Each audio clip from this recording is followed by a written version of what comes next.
Is the Bible historically reliable? And from a historical standpoint, how can we determine this? The few ways I'm going to be checking are internal and external criticism, and corroboration and cross-referencing. In internal criticism, we want to look at the purpose that the writers may have had and the bias they may have had too. And if you read the New Testament, we can figure out that their goal was to spread the truth, or what they thought to be true. And if you study further, there's no bias that we can find. This is verifiable by the gruesome deaths of the apostles and the disciples. And they all died for their claim that what they saw was true. Meaning they had nothing to gain and they actually lost everything. The next step of internal criticism is contextual consistency. When you read the Bible within context, we find out that there's no real contradictions, even though there's multiple different viewpoints. And these different viewpoints actually work in favor of the Bible. We know since every story isn't the exact same that they weren't all making up a story together. For example, John says that Jesus bore the cross to Golgotha, which is where he was crucified. However, Matthew says that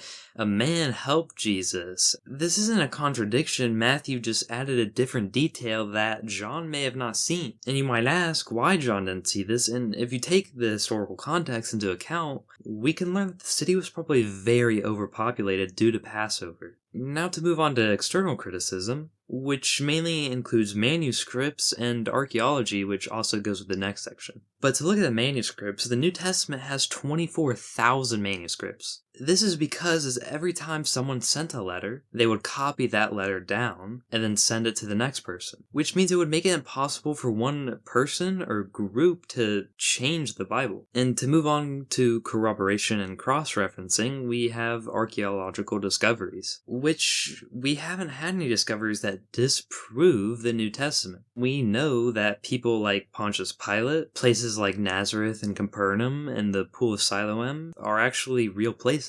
Now to move on, we want to look at extra biblical sources. For example, the Roman historian Tacitus mentioned Christians and the fact that Christus was crucified. My point is, compared to other historical figures like Aristotle, which we deem as a real person, Aristotle has about 49 manuscripts which were written 1400 years after the fact, while the earliest manuscript of sections of the New Testament were about 40 years. So why do we deem Aristotle as true, but the Bible as a big mythological book? And it's because the writers of these manuscripts of Aristotle had no reason to lie. Now tell me, did the writers of the New Testament have any reason to lie also?